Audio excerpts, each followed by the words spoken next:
I've been driving freight on Corda Station for 22 years.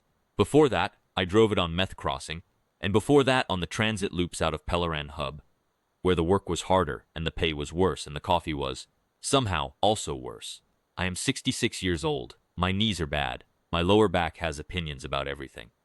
I have delivered crates of medical equipment to quarantine wards, livestock feed to frontier farms that shouldn't have been there, machine parts to engineers who swore they'd already sent the order twice, and why was I so late? And once, memorably, a single small package marked fragile diplomatic contents to a Vreth consular office where 4 security officers stared at my manifest for 11 minutes before letting me through. I say all of this so you understand. I am not a man who startles easily. I have seen things on loading docks that would make a younger person put in for a different posting. I have been beeped at, shouted at, threatened with paperwork, and on one occasion chased by a bovine livestock specimen that had escaped its crate during a transfer at Pelleran. I am not a brave man. I am just old enough to have run out of energy for being frightened by new things. My route on Corda runs the outer freight ring Tuesday through Saturday, with the inner ring loop on Mondays. The outer ring is the cold end of the station, closer to the hull, further from the heating core, and built during an expansion phase in the early days when they were more focused on cargo volume than comfort. The depots out there are big and bare and smell of old machine oil and permacrete dust. Most of the contractors who use them are the kind of operations that don't need a pleasant working environment. Bulk agricultural suppliers, mining equipment services, cold chain logistics for the medical and research facilities further out. The people I deal with daily are loaders and clerks and dock supervisors, and we have built over 22 years the kind of relationship that runs entirely on nodding and signed manifests and knowing each other's names. The outer ring has 16 depots. I've been delivering to most of them for so long that I know their quirks. Depot 3's ramp that sticks in the cold, Depot 9's clerk who double counts every pallet before she'll sign anything, Depot 14's lighting that makes everyone look slightly ill. I know which ones run cold and which ones smell worse in summer, and which supervisor is on which shift. I know the outer ring the way you know a route, not romantically, but specifically, in the texture of daily repetition. So when Depot 7 got reassigned, and I pulled up with a load of insulation panels on a Tuesday morning, and found the bay sealed, and a notice on the door that said, Restricted Access Station Authority Order 7C, no Uncle-aired personnel, I did what any man with a confirmed delivery manifest does. I calmed the dispatch office, got put on hold, waited 14 minutes, and then got routed to a station authority clerk named Penna who told me in a flat voice that Depot 7 had been temporarily repurposed as a containment and observation pen under joint order from Corda Station Command and the Vreth Dominion Consular Office, and that my insulation panels had been rerouted to Depot 11, and that she was very sorry for the confusion. What are they containing? I asked. There was a pause. A dragon, Mr. Voss. A dragon. A Vreth male. Adult. He's been assigned to Corda under a Dominion remediation order. She paused again, as if reading something. Classified as non-compliant. The consular office arranged the holding pen. Your route will be adjusted. I thanked her, signed off, and drove to Depot 11 with the insulation panels. That was in the second week of autumn, by the station calendar. By the third week, my route had been adjusted, as promised. A long loop around the outer freight ring that added 40 minutes to my shift and took me past the back service corridor of Depot 7, close enough that I could see the loading ramp had been sealed with a new spec barrier gate. Close enough, on a still morning, to hear something that was not quite a sound. More like a frequency, the way a large engine idles when it's been left running with nowhere to go. I didn't stop. I had a schedule, but I noticed. My route adjustment lasted about 2 weeks before the Station Logistics Board, in their wisdom, reassigned 3 other drivers and cut my loop in half to compensate for a shortage on the inner ring. The short version is that I ended up back on the outer freight route, which runs directly past Depot 7's primary loading bay, twice a day, 5 days a week. The first time I rolled past the primary bay with my manifest cleared for the cold storage units further down the ring, I slowed without thinking about it. The barrier gate was up. Not open, but the lower section had been raised, and through the gap I could see the depot floor. Corda's outer ring depots are big. They're built to receive bulk planetary cargo, and Depot 7 was one of the larger ones. A space 200 meters deep and maybe 80 wide. Ceilings high enough to stack 6 freighter containers. In the old days, it would have been full of shelving rigs and loading cranes, and the smell of machine oil and cardboard. Now it was empty. Swept clean, most of the fixtures removed, the ceiling rigging stripped out. The floor was bare permacrete. In the far corner, a shape that was too large to be machinery and too still to be a person was folded against the wall. I drove on, delivered my cold storage manifests, drove back. The barrier gate had come down again by the time I passed on the return trip. That evening, I pulled up the Public Dominion consular records. They post a summary docket on the station network, purely administrative, and found the entry for Depot 7. It said, Vreth Dominion remediation subject, male, adult lineage classification, grounded. Pending Dominion adjudication panel review. Estimated review date, 4 to 6 standard months. Grounded. I had heard the term before, in passing. It's what the Vreth Dominion calls one of their own who has lost the ability to fly. Dragons of the Vreth line, the ones I knew anything about, which wasn't much, are a winged species. Flight isn't just a physical capability for them, it's caste, status, proof of belonging in the hierarchy. A grounded dragon, in Vreth terms, is one who has been assessed as non-functional. Unsuitable for breeding lines, unsuitable for service, unsuitable for a place in the Dominion's social structure.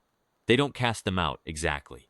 They assign them to remediation, a holding classification that means you're being evaluated for whether you should remain a formal ward of the Dominion at all or be reclassified as an unaffiliated and cut loose.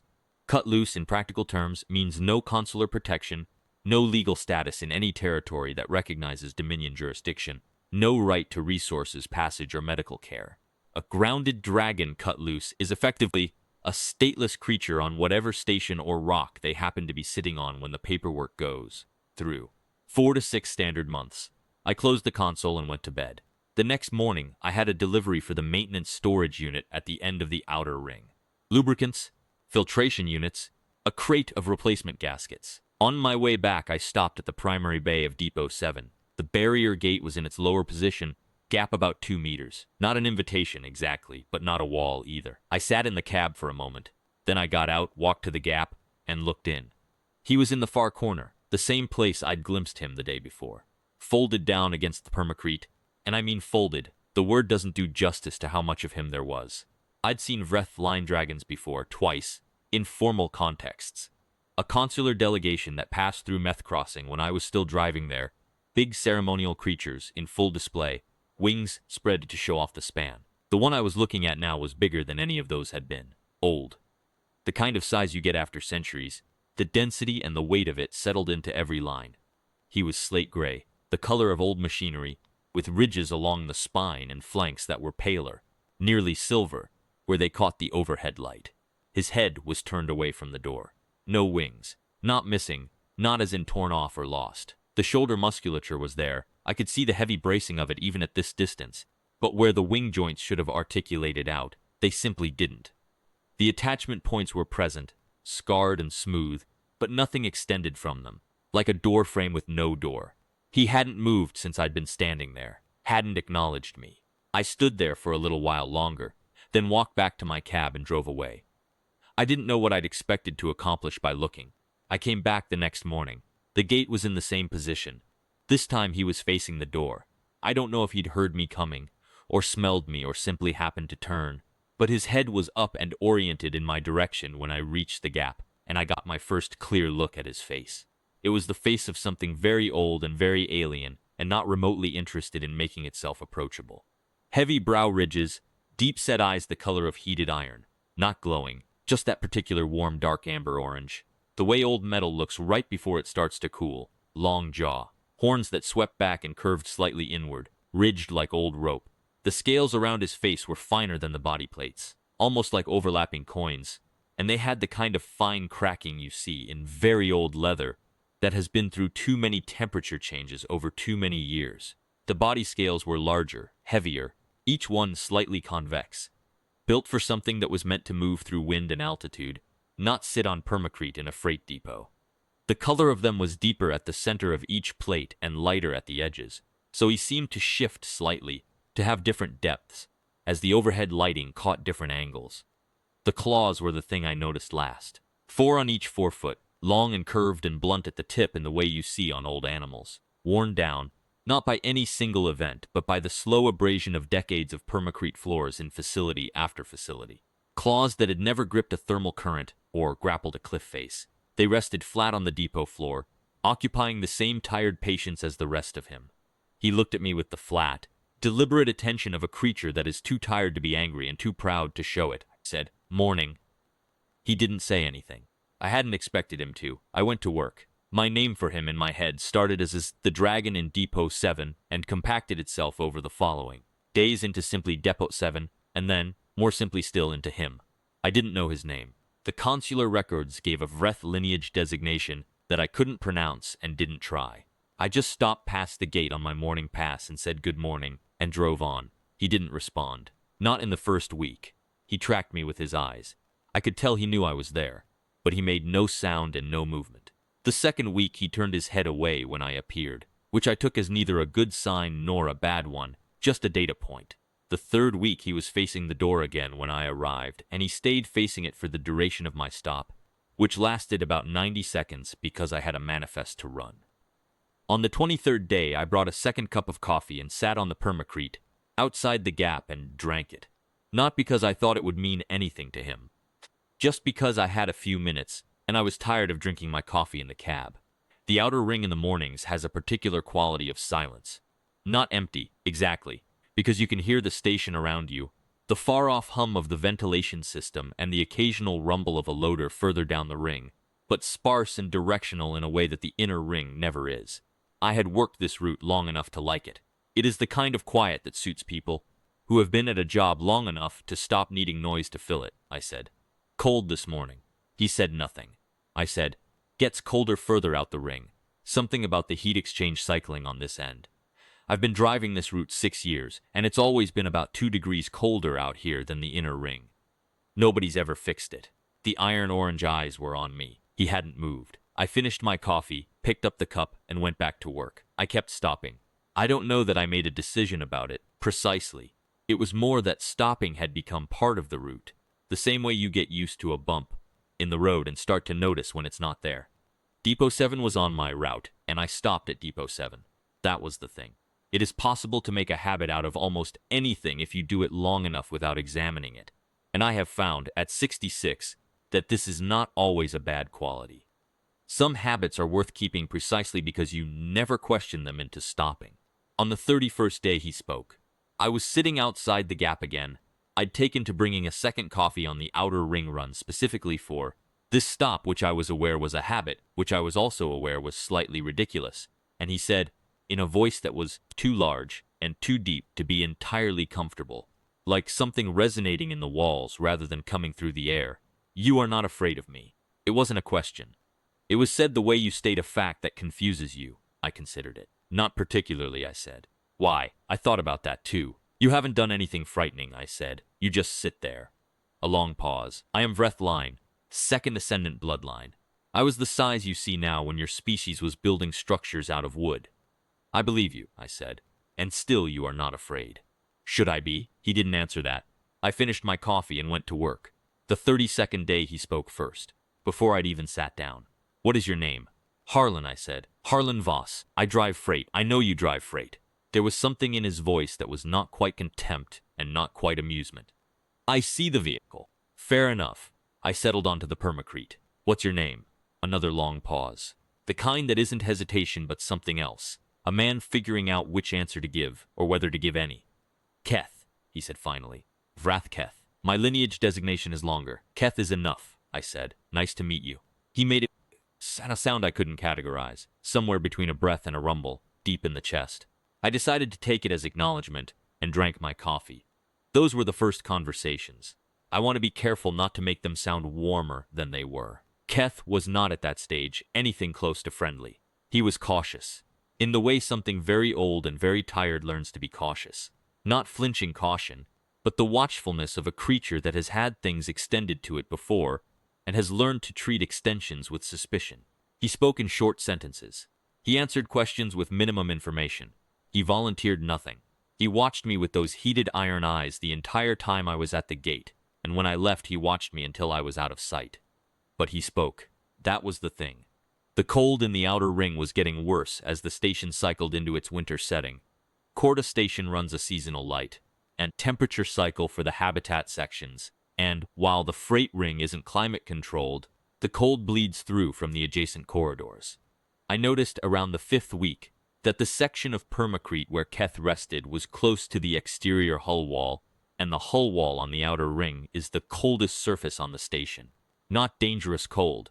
Nothing in the freight ring is dangerous for a human who's dressed for it, but sustained uncomfortable, the kind that gets into old metal and stays there, the kind that works its way into joints and old injuries, and makes mornings slower. I knew that particular cold well. My knees had their own opinions about the outer ring in winter. I had a look at the depot's supply manifest, which I had access to as part of my routing permissions. The station authority had stocked it with basic provisions. Water, some kind of food formulation designed for Vreth line dragons that apparently came in 60-kilogram blocks and smelled like the inside of a wet cargo container, but nothing in the way of insulation. No barriers against the hull wall, no surface panels. The Dominion had arranged for Keth's food and water requirements. No one had arranged for the cold. I remembered that I had, in my van, 4 full rolls of heavy-gauge insulating wrap left over from a delivery to the maintenance bay that had overordered. I technically had to log surplus returns within 48 hours of delivery. I logged them as in transit and brought them to Depot 7 the next morning. Keth watched me from the far corner as I rolled the wrap through the gap, across the depot floor, and stacked it against the hull wall. I didn't explain what I was doing. I unrolled the first length and pressed it against the metal. I don't have the equipment to properly bond it. That would need a heat sealing rig. So I pressed the adhesive backing and hoped the wall was clean, enough to hold it. The permacrete floor was cold under my knees. I worked my way along the wall, pressing the wrap flat and thinking about the gasket. Delivery I had at Depot 13 that afternoon. "What are you doing?" Keth said. "Wall's cold," I said. "This should take the edge off." A long silence. I kept working. "That will not hold," he said. "The adhesive will fail within 8 days in this temperature range." "Probably," I said. "But it'll hold some in the meantime." I finished the first roll and started on the second. "If it falls, I'll bring more." He watched me for the rest of the time. Didn't help, didn't move in fact, but he watched. When I was done, I rolled the remaining 2 lengths to the side wall and left them in case the first section failed before I could get back. I brushed off my knees, picked up my thermos, and looked at the wall. It wasn't pretty work. The wrap was slightly uneven, and one corner was already starting to lift. But it covered the coldest stretch of the hull face. I said, "See you tomorrow." He didn't say anything. But when I came back the next morning, the 2 extra rolls had been moved to the hull wall and pressed flat, extending the coverage by about 3 meters in each direction. The edges were slightly scorched. He had, apparently, used some amount of heat from somewhere on his person to bond the adhesive. More carefully than I had, I noticed. The seams were even, the corners flush. 3 centuries of having nothing useful to do, and somewhere in there he had picked up a precise hand. I didn't say anything about it. I sat down with my coffee and said, "Colder today." "Yes," he said. We drank. I drank. He did nothing. But it was the same thing, in companionable silence for a few minutes. The outer ring hummed. Somewhere further down the ring a loader was running, the sound of it reaching us thin and distant. The insulation on the wall made a slight difference. Not enormous. It was 4 rolls of industrial wrap on a 100-meter hull section, but the edge came off the air nearest the wall, and in the outer ring in winter you take what you can get. That was the first thing we did together. Over the weeks that followed, I got a picture of Keth, the way you get a picture of anyone you spend regular time with. In pieces, in gaps between other conversations, in things said and unsaid. He was 312 years old, which is not elderly for Vreth line, but is, apparently, the age by which a grounded male is expected to have either recovered function or been reclassified. He had been grounded since birth. Not an injury, not a disease. He had simply been born without the wing extension capability, the shoulder architecture present, the musculature present, but the developmental process that produces the membrane and the extended bone structure had not completed.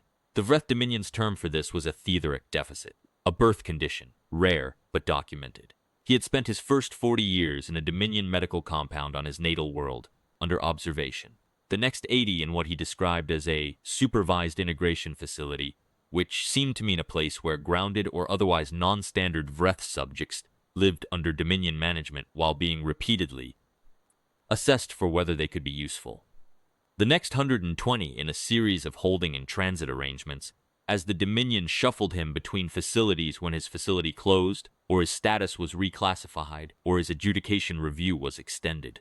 And the last 72 years in an increasingly remote series of postings, as the Dominion found it less and less convenient to maintain a facility for a single non-compliant male of no productive use.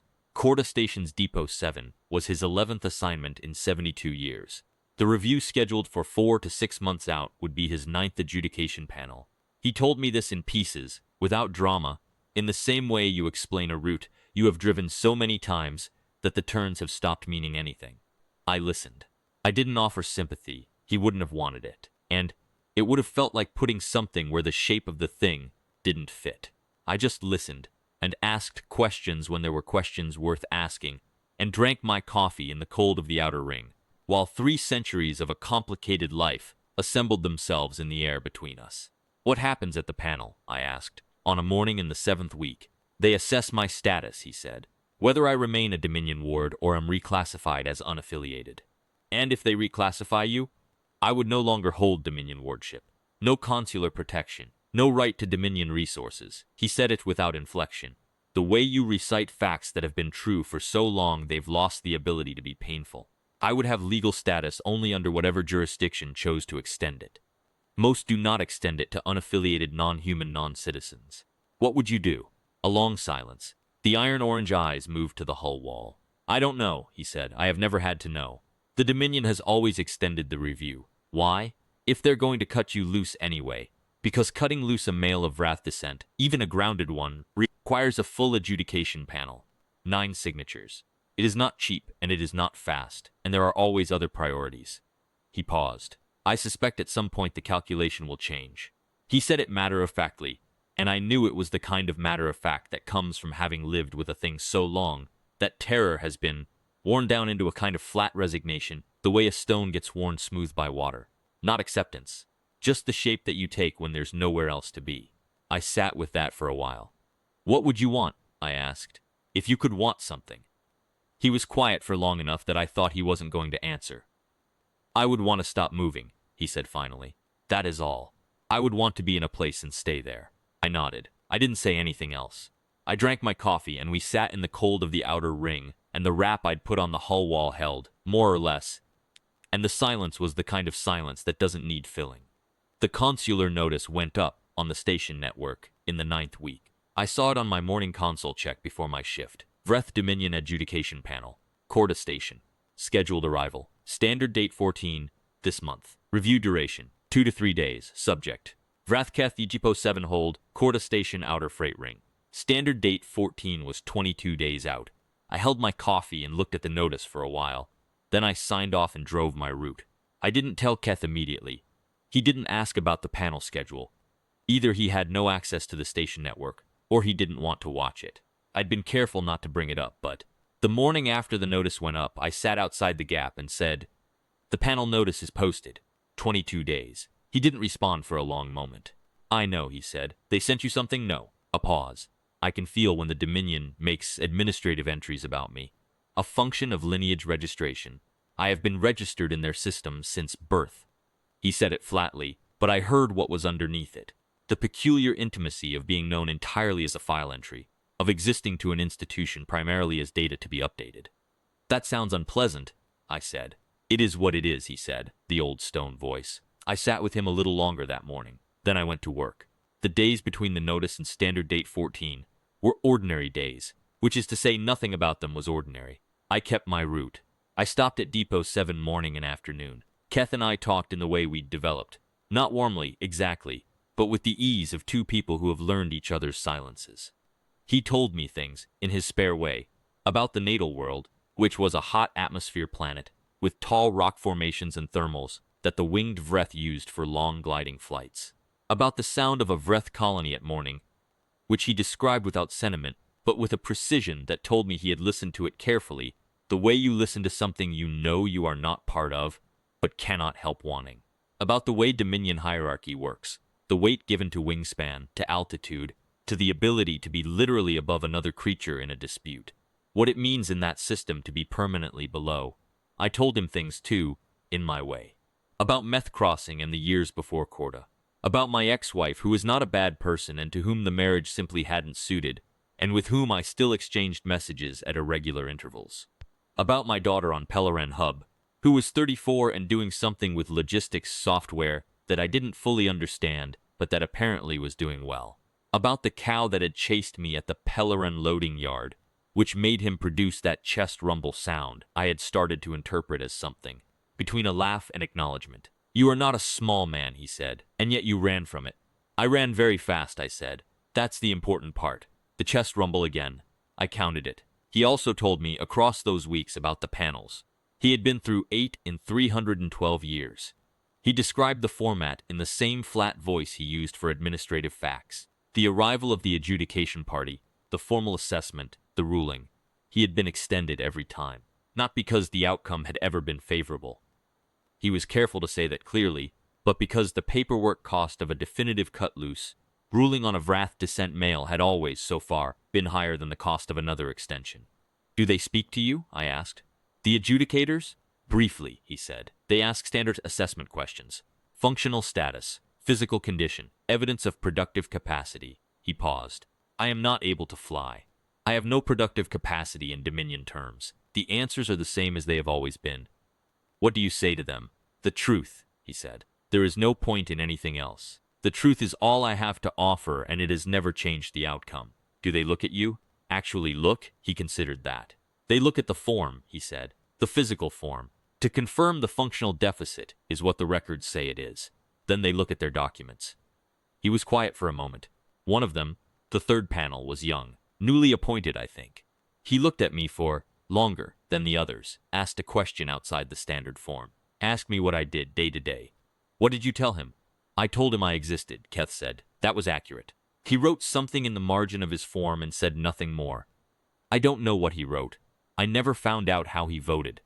I thought about that. 300 years of being assessed and found wanting. Not for anything done, but for something simply not present. The Dominion had built a machine for evaluating worth, and Keth didn't fit any of its categories, and the machine had been grinding on that fact for 3 centuries without ever appearing to wonder if the machine was the problem. "What do you do?" I asked, "when they're here, during the panel?" "I wait," he said. "As I do now, 8 days before the panel." I found a note on my console from Station Logistics. Access to the outer freight ring would be partially restricted during the panel review period, as the Dominion adjudication party would be moving through the section. My route would be adjusted.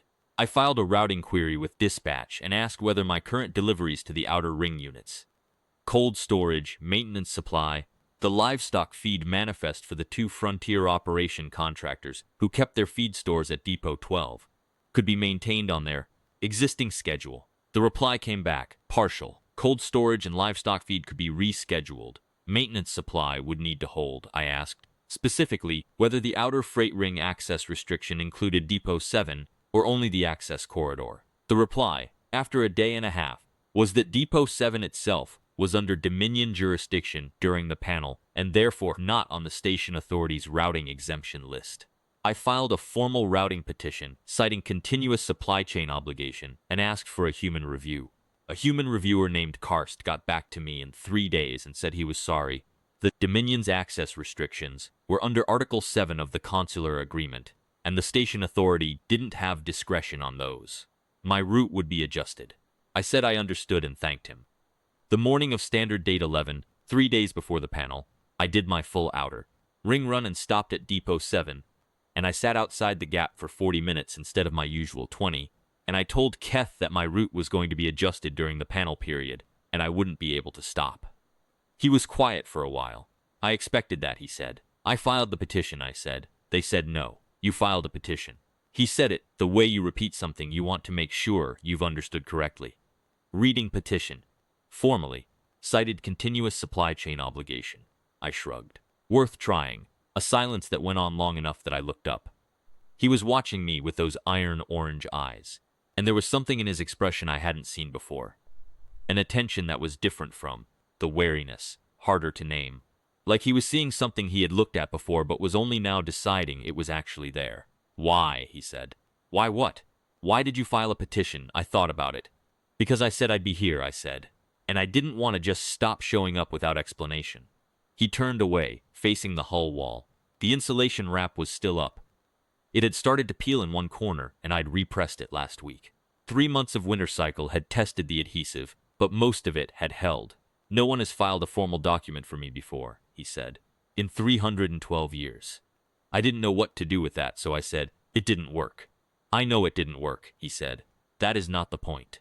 We sat in silence for the rest of the 40 minutes. Standard date 14. I drove my adjusted route. Cold storage first, then a long swing out through the secondary ring, deliveries to the agricultural contractors, the medical supply depot on the station's habitation ring, 3 or 4 manifest runs that would normally have taken me 2 hours but took 4, because of the routing.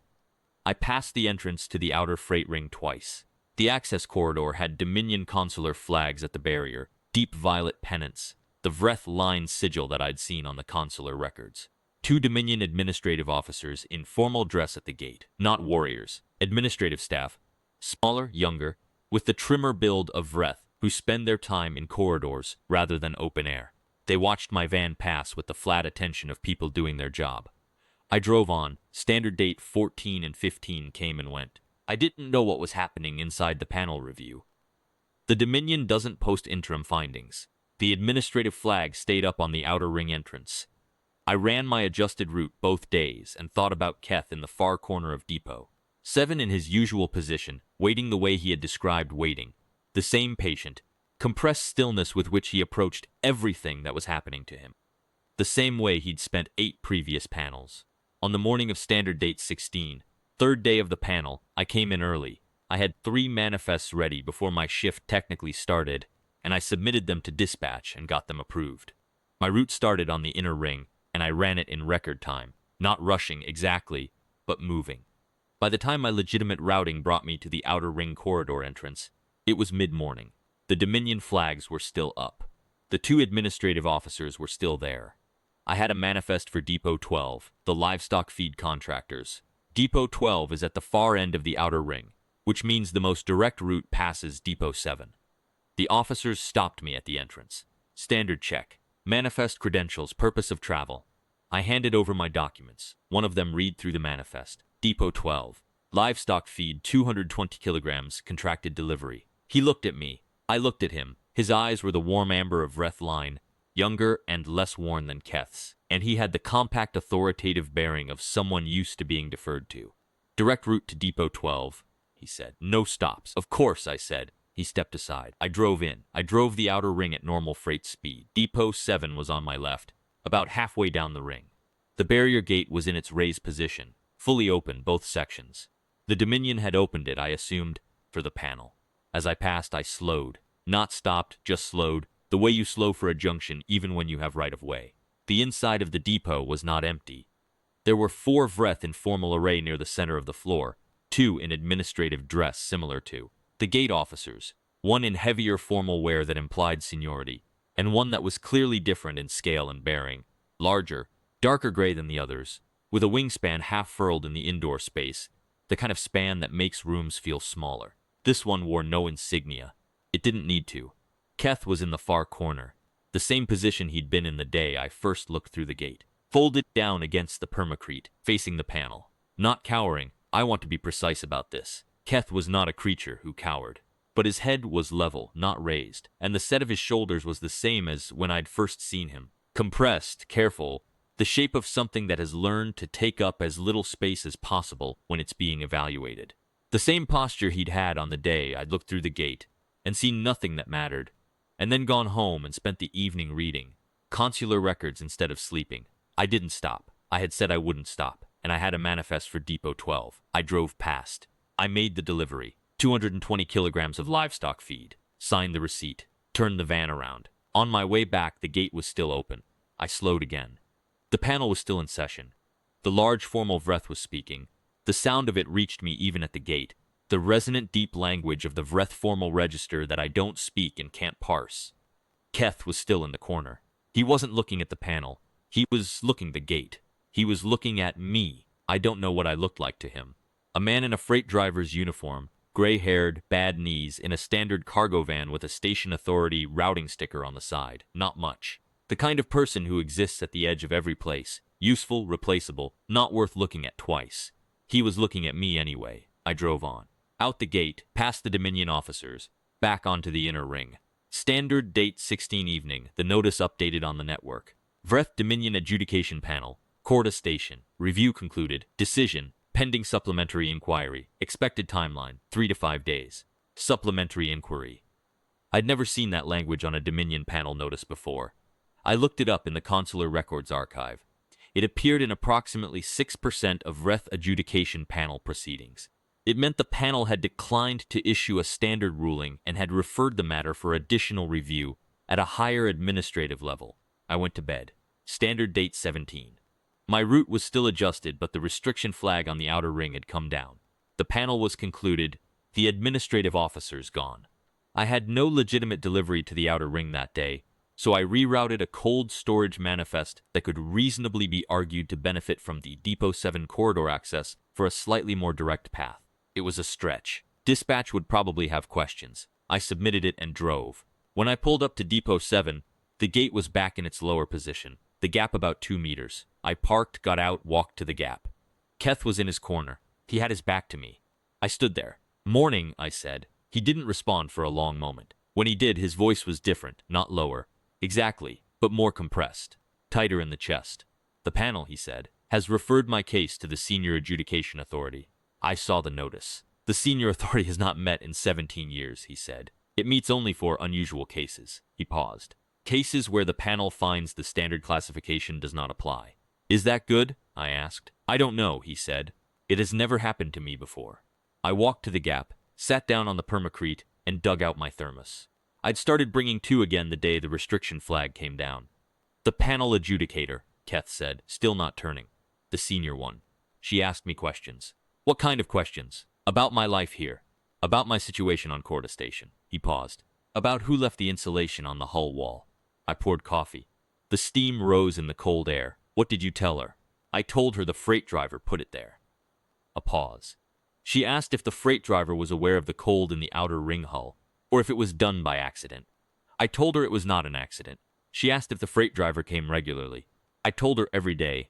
She asked if the freight driver knew about the panel review, and whether I expected the driver to stop visiting during the panel restriction period. I told her yes, I expected you to stop. I told her you had filed a formal routing petition with the station authority to maintain your access. I held my thermos. She asked all of that? She spent 11 minutes on the subject of the freight driver, he said. She had a clerk verify the routing petition. The clerk confirmed it was filed and denied. Another pause. She then asked me how long the driver had been visiting. What did you tell her? 74 days, he said. I did the math. I'd been stopping at Depot 7 for 74 days. I hadn't counted. She wrote something down, Keth said. The clerk wrote something down. They asked me no more questions after that. Then they asked me to wait outside the formal assessment space while they conferred. I waited 2 hours against the hull wall. He paused. The wall was warmer than usual, because of the insulation. I drank my coffee. I don't know what it means, Keth said. The referral. Neither do I said. I have been through 8 panels, he said.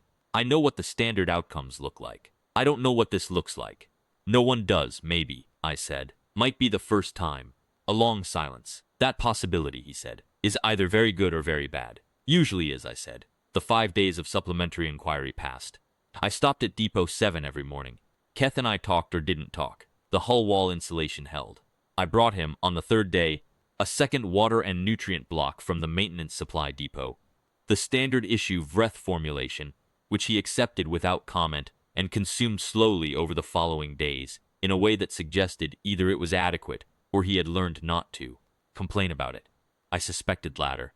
On the 4th day, he told me more about the natal world.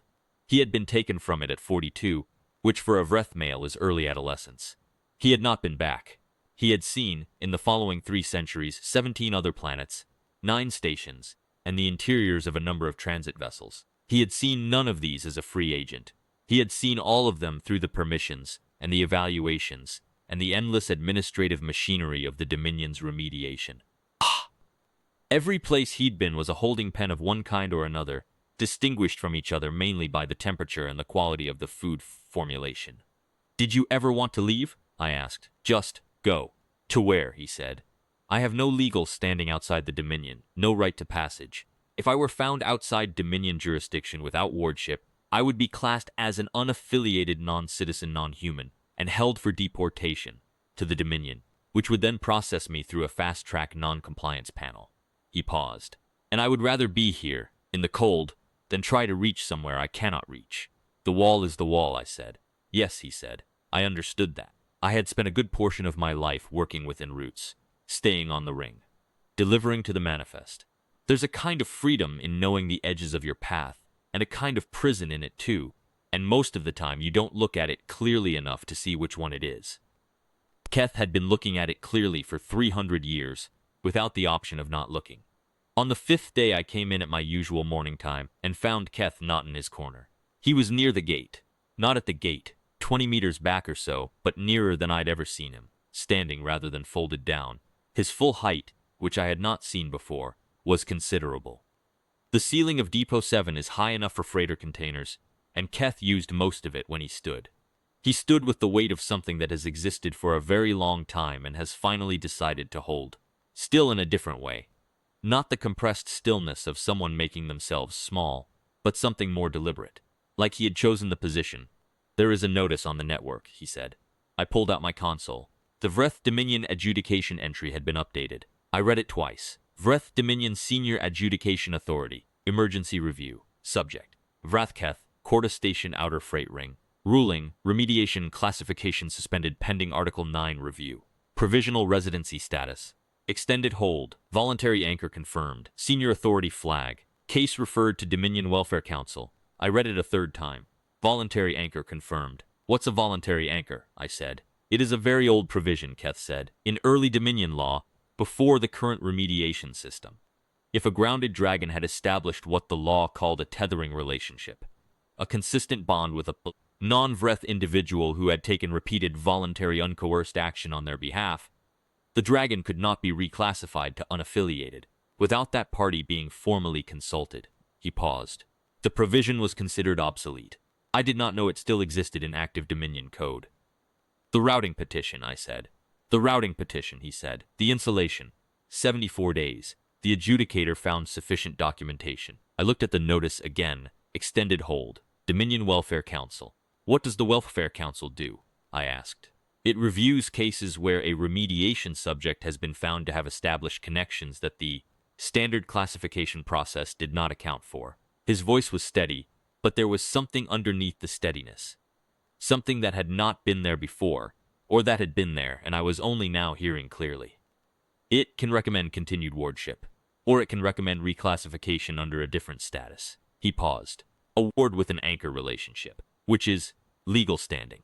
Assigned residency, a place. I set my console down. The outer ring hummed. The strip of insulation in the corner had peeled again.